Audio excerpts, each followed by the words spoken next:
चलिए सही है सही है। हाँ हाँ बोलो सवाल है सवाल ठीक है।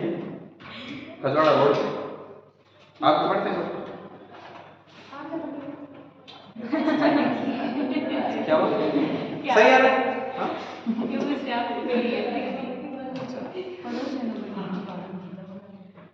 लिखिए आपने कितने नियम लिख लिए समरूपता के?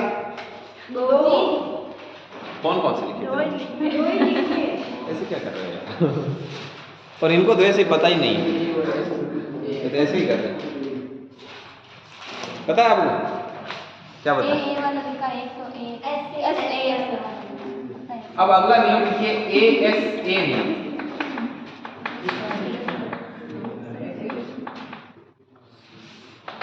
ASA नियम क्या कहता है देखना कि यदि ABC कोई त्रिभुज है और इधर PQR कोई त्रिभुज है, PQR ये कोई त्रिभुज है, तो यदि दो कोण बराबर है, जैसे ये और ये दो कोण बराबर है, मतलब यदि कोण B बराबर कोण Q तथा कोण C बराबर कोण R, दो कोण बराबर है तथा उनकी जो ये भुजाएं हैं, ये भुजाएं ये देखिए ये इक्वल है, तो BC इज इक्वल टू क्या है आपकी QR, ये भुजाएं बराबर है, तो ये आपका किस में चला जाएगा? समरूप में चला जाएगा। तो त्रिभुज ABC और इज सिमिलर टू, मतलब कि ये समरूप होगी कौन? त्रिभुज PQR। यस लिखो।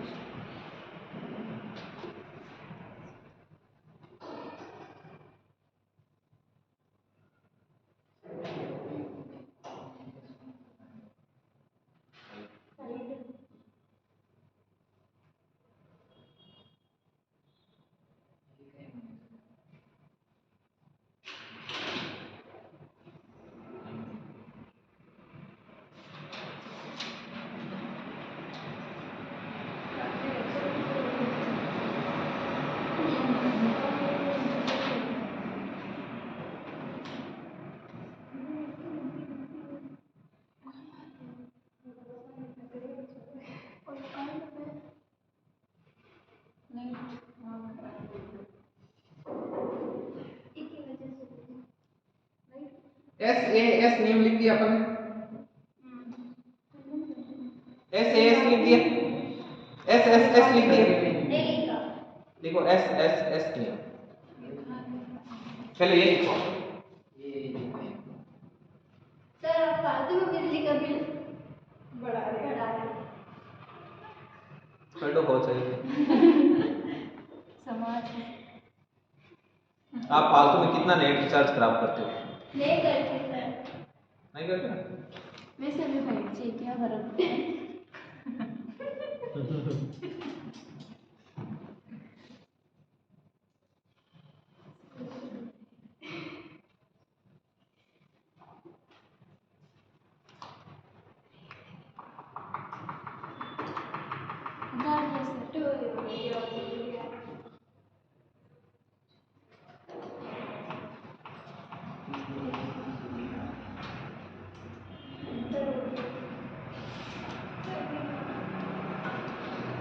आगे देखिए, अगला है SSS नियम। इस पर क्या है मैं आपको क्वेश्चन दूंगा इसलिए सर SSS नियम। अब इसमें क्या है देखिए, जैसे ये त्रिभुज है ABC और इधर है आपका PQR। अब देखो यदि AB बट्टा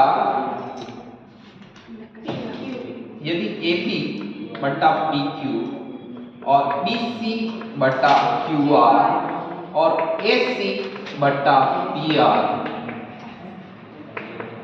इन तीनों का समान अनुपात में, समझ में आई बात? मतलब ये है 2 4 6, ये है आपकी 3 6 9, तो अब इसका अनुपात क्या है? जैसे आपने लिखा AB बट्टा PQ, 1 2 3, ये भी क्या होगी 1 2 3, समान अनुपात में। मतलब यदि लिखो ऐसे SSS नियम लगा के लिखो, यदि यदि त्रिभुजों की भुजाएं समानुपाती हो, यदि त्रिभुज की भुजाएं समानुपाती हो, यदि त्रिभुज की भुजाएं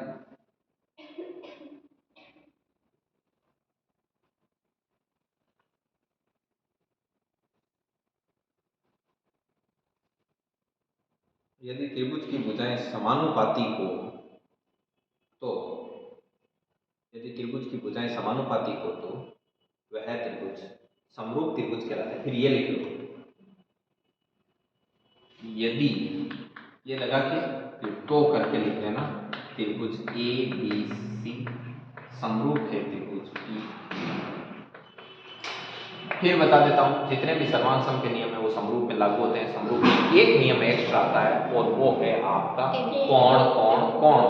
बस अगला लगाओ आर एच एस।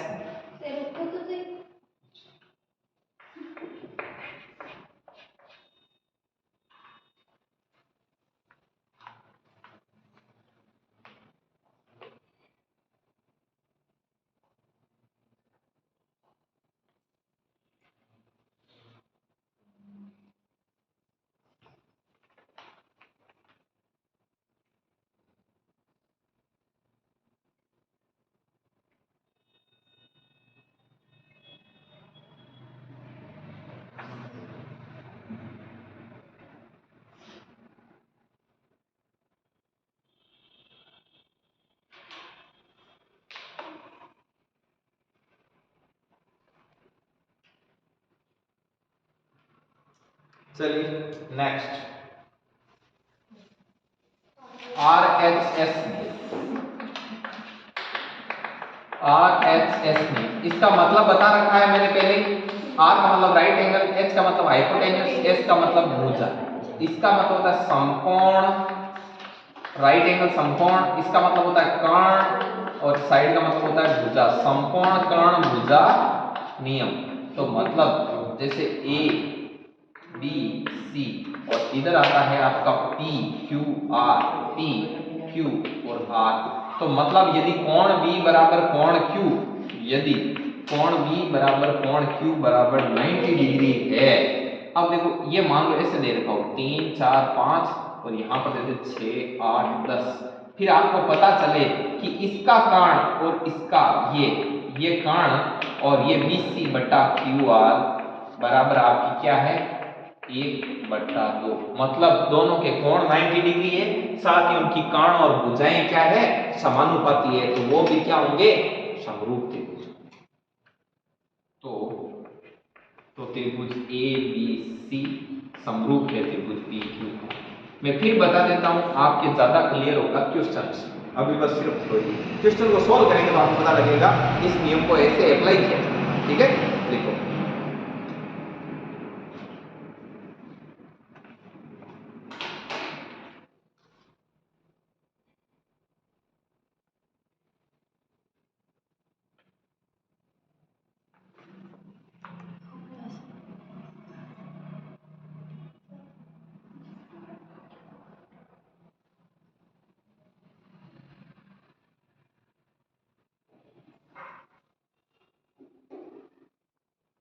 चलिए अब मैं क्वेश्चन लिखूंगा यहाँ, बहुत अच्छा तगड़ा क्वेश्चन। बेटा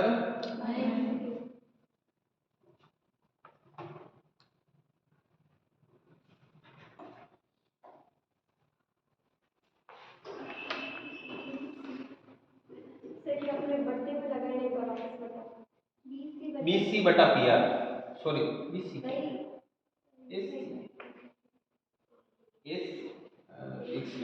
एस सी बटा पी आर मतलब 5/10 बीसी बटा क्यू आर 4/8। तो इनको काटेंगे 1/2।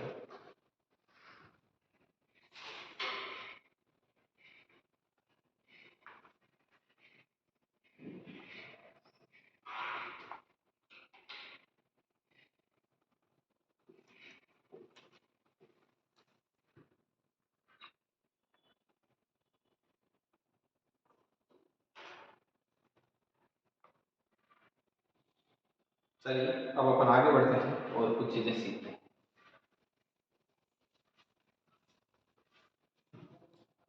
देखिए जैसे मैं एक त्रिभुज बना, ये त्रिभुज है,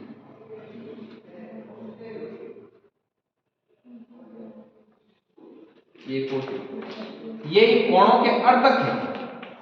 जैसे इस कोण का ये अर्धक है, कोण का अर्धक क्या होता है पहले वो मैं समझा देता हूं। जैसे मैं बोलूं ये ए है, ये बी है और ये सी है, अब फिर मैं बोलूं इस कोण का अर्धक, अर्धक मतलब होता है वो जो इस कोण को बराबर दो भागों में बांट दे।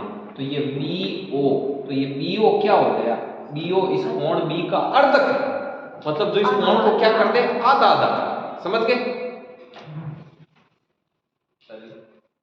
ये ए, ये बी, ये सी, ये ओ और ये 70। अब इसमें मैं लिखता हूं कि यदि बीओ व सीओ, यदि बीओ व सीओ कर्मस्य कोण बी व कोण सी के अर्धक है, वे कोण सी के क्या है, अर्धक है, तो कोण B O C is equal to,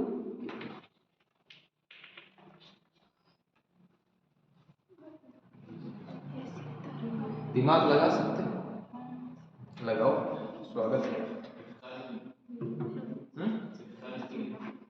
40 degree 140, देखो लगाओ, तब तक एक क्वेश्चन और निकालता हूँ।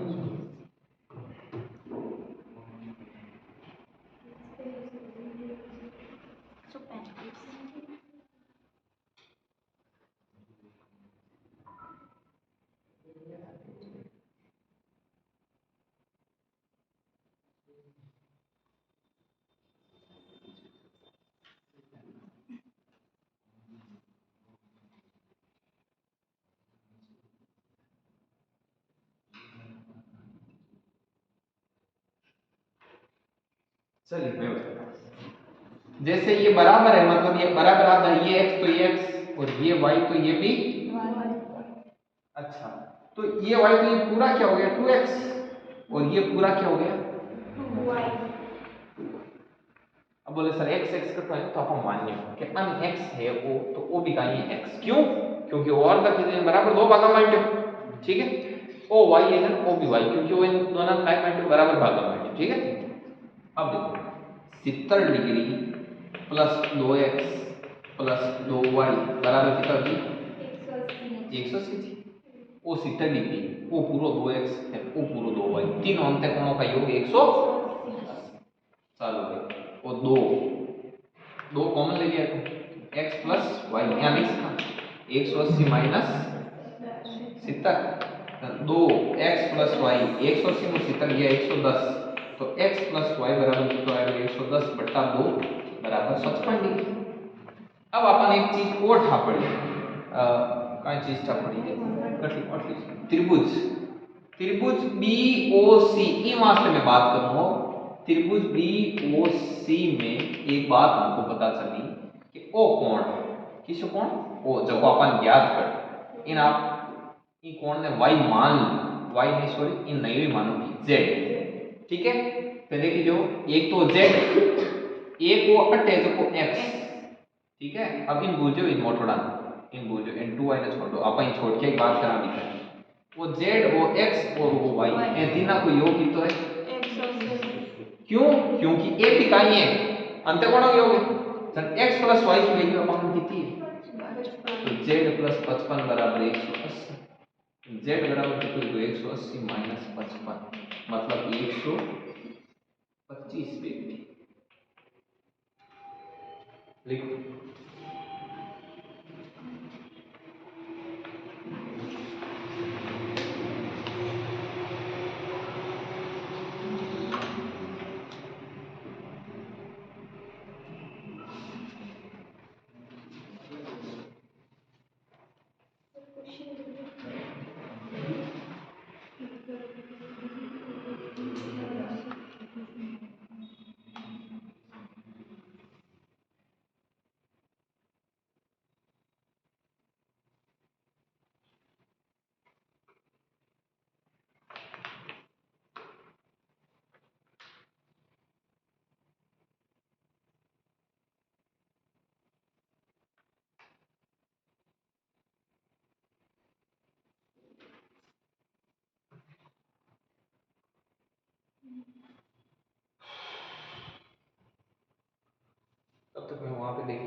कितनी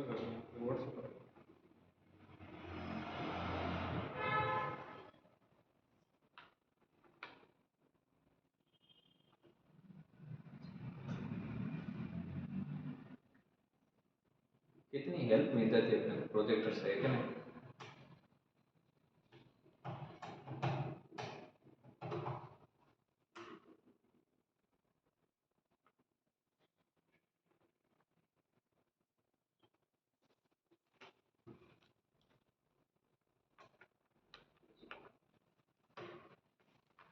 एक मिनट चीज ये लिख ली।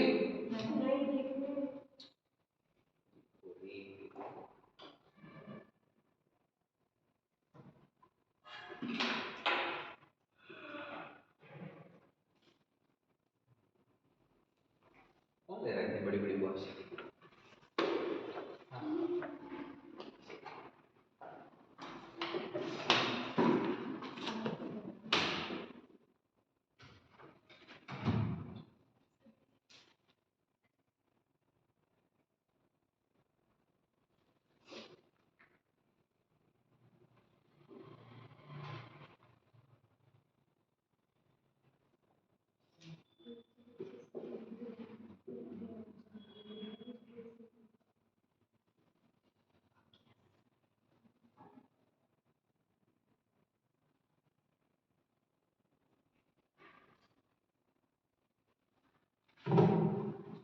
चल नेक्स्ट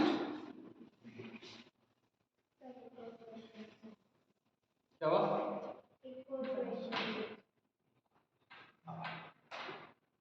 एक किसी चीज का आकार, एक किसी चीज का माप। आकार माने सिर्फ दिखने में लगता है, और एक क्या होता है? माप। आकार में ठीक है कि भाई दिख रहा है, जैसे ये सर्कल है, ये आकार में कैसे हैं? एक जैसे। समझ में आई बात? आकार समान है लेकिन इनका माप समान नहीं। समझ में आई बात? तो इससे आपको क्या चीज पता चली कि जो समरूप आकृतियां होती है वह आकार में समान होती है, मतलब दिखने में समान होती है, लेकिन जो जब उनका मेजरमेंट करते हैं, उनको मापते हैं, तो वो बराबर नहीं होती। राइट? समझ में आई बात? जबकि सर्वांग सम त्रिभुज होते हैं या सर्वांग सम कोई भी आकृतियां होती है, उनका आकार और माप दोनों ही क्या होते हैं? बराबर। तो नोट लगाकर ये बात लिखो, लिखो लिखो सर्वांग सम आकृतियां, सर्वांग सम आकृतियां कौन याद कर रहा है? डाटा ऑन करके देखो।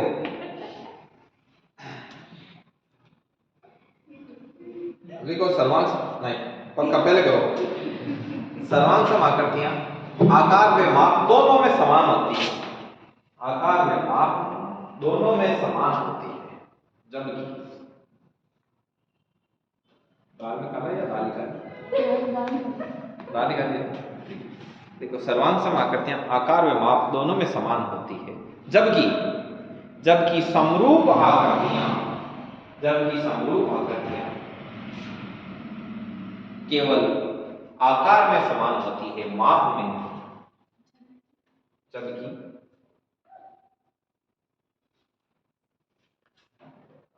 जबकि समरूप आकृतियां केवल आकार में समान होती है, माप में।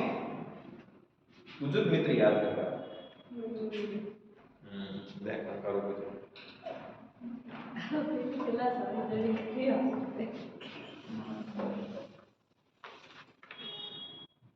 अब देखिए, अब एक और कंसेप्ट लिखते हैं लगेगा। जैसे मान लो मैं एक यहाँ पॉइंट लिखूं, यहाँ पर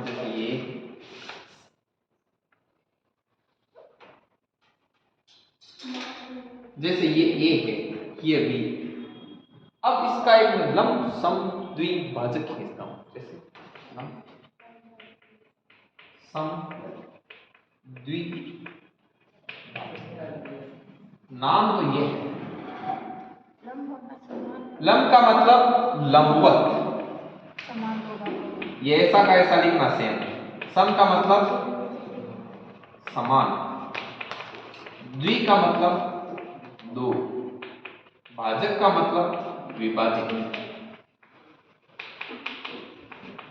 इसका लंब समद्विभाजक मतलब इसके लंबवत होना चाहिए और इसको बराबर दो भागों में क्या कर देना चाहिए, बांट देना चाहिए।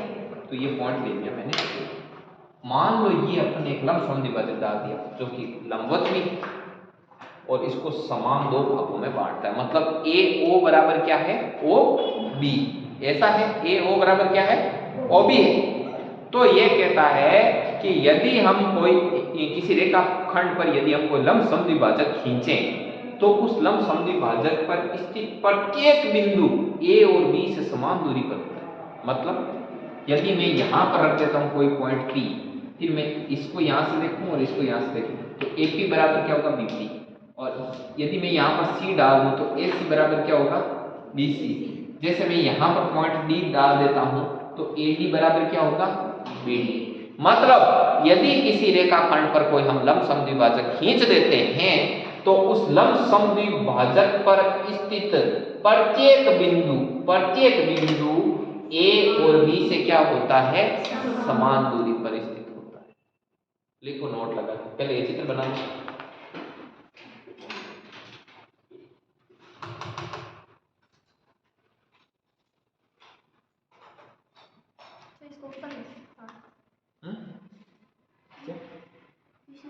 क्वेश्चन तो मैं विषय तो पढ़वा लो, लिखा है नहीं पढ़वा, लिखा तो ठीक है।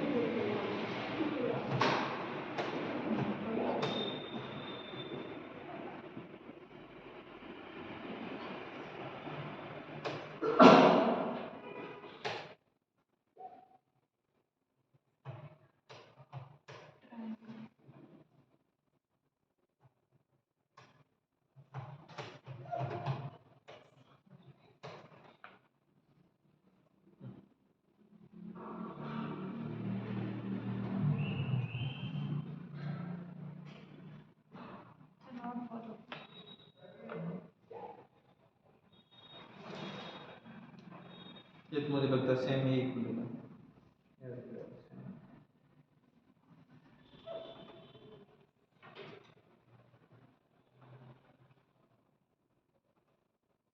आज मंचूरियन बोलना इतना भी याद मत क्या करो, क्या जान निकल जाए ऐसे कोई याद करता है।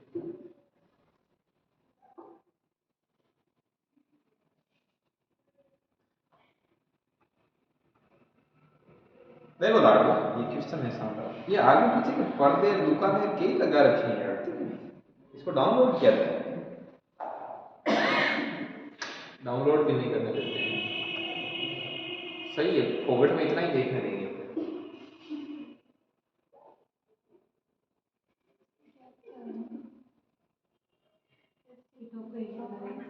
अब लिखो, इसके नीचे लाइन लिखो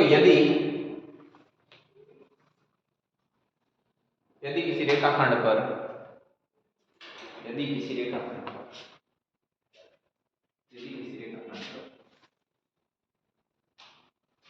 कोई लंब समद्विभाजक खींचा जाता है, आने बिल्कुल सही है। आप यदि किसी लंब समद्विभाजक पर कोई रेखाखंड खींचा जाए, भूल गया ना यार देखो, यदि किसी रेखाखंड पर कोई लंब समद्विभाजक खींचा जाए तो उस लंब समद्विभाजक पर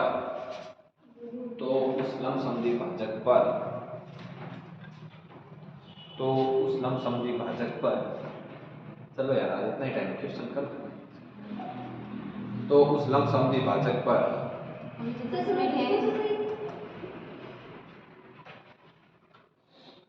हम तो धीरे धीरे चल रहे हैं, पीछे पीछे आप दौड़ रहे हैं।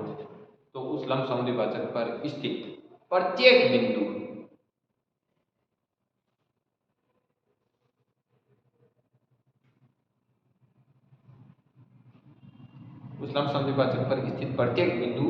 उस रेखाखंड के छोरों से मतलब किनारों से,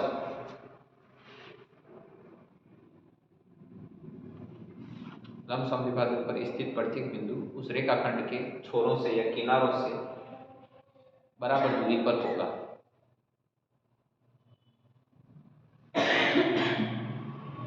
छोरों से या किनारों से बराबर दूरी पर होगा। लिखिए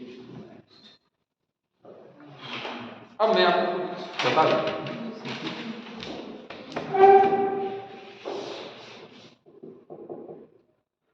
जैसे आपको थोड़ा क्षेत्रफल के बारे में आइडिया दो।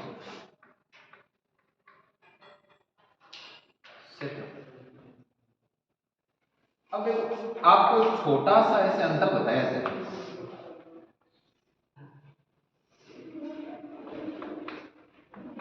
इधर तो है आपका क्षेत्रफल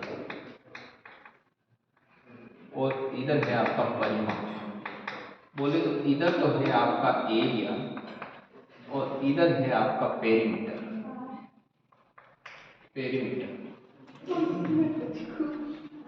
पेरीमीटर परिमाप मतलब चारों ओर से मापना, क्षेत्रफल मतलब पूरा एरिया कवर। समझ में आई बात?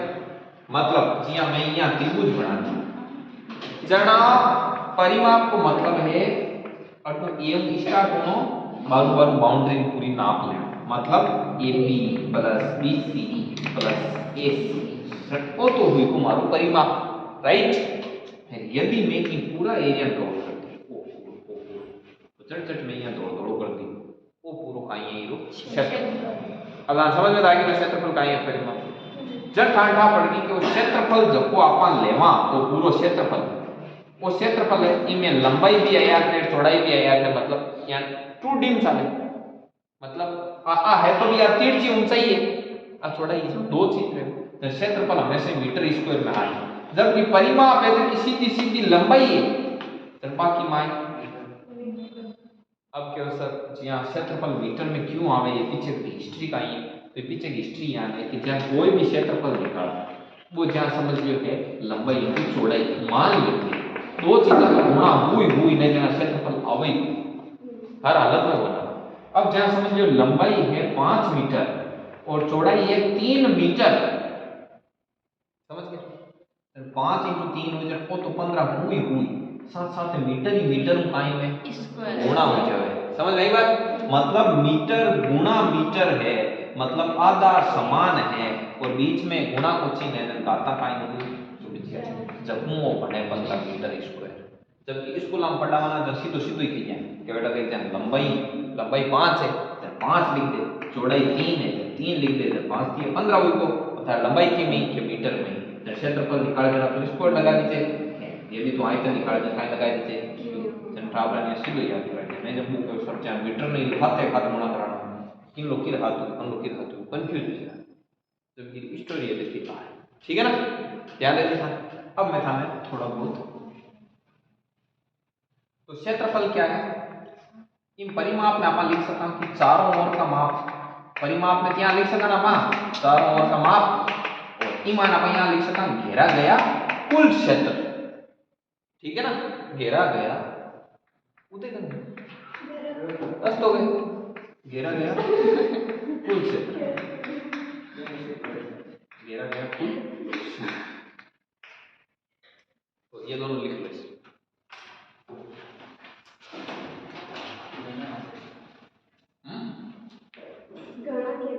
है ना।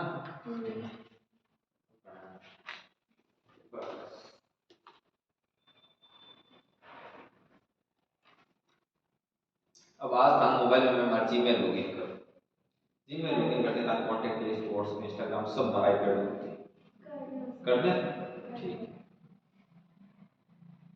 साथ ही साथ सुबह 1.5 GB मन में जी ने वाली बेटा रही वो एक टी करो जुड़े रही राजी जी है जी पूरा दिन को नेट अपडेट हो रही 2 GB आ गया एक बार मैं हमारे एक स्टूडेंट थे वो धर्म संकट में है ना बताऊं हकीकत में फिर कहीं फरवरी में शादी बस शायद वीडियो देख देना से कमेंट वगैरह में व्हाट्सएप पर सब ठीक ठीक नहीं इतना तो की क्लोज स्टूडेंट है कि जब फिर कहीं फिर शादी को मतलब कि या आगे महीना कोई चलियो की बात सारे दिन के नहीं सर कर दे सर्दी कोई काम मत करो नहीं कुछ नहीं सर मतलब की मत करो लड़का कर देता है जो काम साल किताब मां सरस्वती विद्या मंदिर है इन पर हाथ रख दिया यार हाथ रख के भी करना आगे को मैं कुछ की सोच ना मीटिंग में तो सर हाथ रखो विचार क्यों हां हाथ रखो बिना सरक दे मैं के जान दे जल्दी खाली तो जाए क्योंकि ना खाली रखी दे लिखो तो धर्म संकट में दे अब हाथ नहीं रखते तो ही कियो रखे तो ही कियो ठीक तो थोड़ा और पढ़े नहीं अभी कहाँ जाओगे बाहर जाएंगे बाहर जाएंगे बाहर जाना यार सर एक जोक सुना सर बंदूक क्या हुआ क्या बंद हो गई अभी सब वो भी बंद कर दी चलो कोई बात नहीं कुछ बता दो